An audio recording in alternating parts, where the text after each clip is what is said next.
আসসালামু আলাইকুম। আমি আশরাফুল ইসলাম আমিন। স্বাগতম জানাচ্ছি নতুন আরো একটি ভিডিওতে। গত পরশুদিন থেকে যখন তাকে বিজিবি গ্রেপ্তার করেছে, তার কলাপাতার উপরে শোয়ার অবস্থা দেখে, কথাবার্তার অবস্থা দেখে মানে খুব একটা কেমন যেন মায়া জন্মে গেছে। দেখেন ভাই, দিন শেষে তো আমরা মানুষ। আমাদের তো একটাই পরিচয়, তাই কি না? আমরা কি মানুষ না? সম্মানিত দর্শকদের, সেই লোকটাই এখন আইসিইউতে আছে। আসুন দেখি কি হয়েছে আমাদের সাবেক বিচারপতি মানিক সাহেবের। দর্শক, শুক্রবার রাত 11টা 20 মিনিটে সিলেটের কানাইঘাট এলাকা থেকে তাকে গ্রেপ্তার করেছে বিজিবির একটি দল। তারপর থেকে শনিবারে তাকে আদালতে হাজির করানো হয়। আদালতে হাজির করানোর সময় আমরা এক ভিন্ন চিত্র দেখেছি। সেখানে আমরা দেখতে পেয়েছি যার হাতে ডিম ছিল সে ডিম ছুঁড়ে মারছে, জুতা ছুঁড়ে মারছে।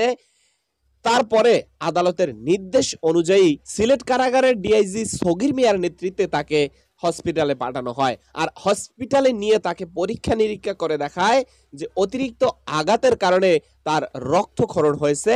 সে রক্তক্ষরণের জন্য এখন তাকে মূলত অস্ত্রোপচার করানো হবে, হয়তোবা যে কোনো একটা ব্যান্ডেজ বুন্ডিজ বা এরকম একটা কিছু ইতিমধ্যে ধারণা করা হচ্ছে। পরবর্তীতে তার যে অসুস্থগুলা রয়েছে সেগুলা দেখা হবে যে তার মূল অসুস্থতাটা কি। এই জন্যই তাকে ইতিমধ্যে হসপিটালে নেওয়া হয়েছে বা হসপিটালে ভর্তি করানো হয়েছে। তো হয়তোবা আশঙ্কাজনক ওইরকম কিছু এখন পর্যন্ত ধরা পড়ে না। ধরা পড়লে বিস্তারিত আপনারা জানতে পারবেন। তবে এই ঘটনা থেকে আমাদের শিক্ষা গ্রহণ করা উচিত।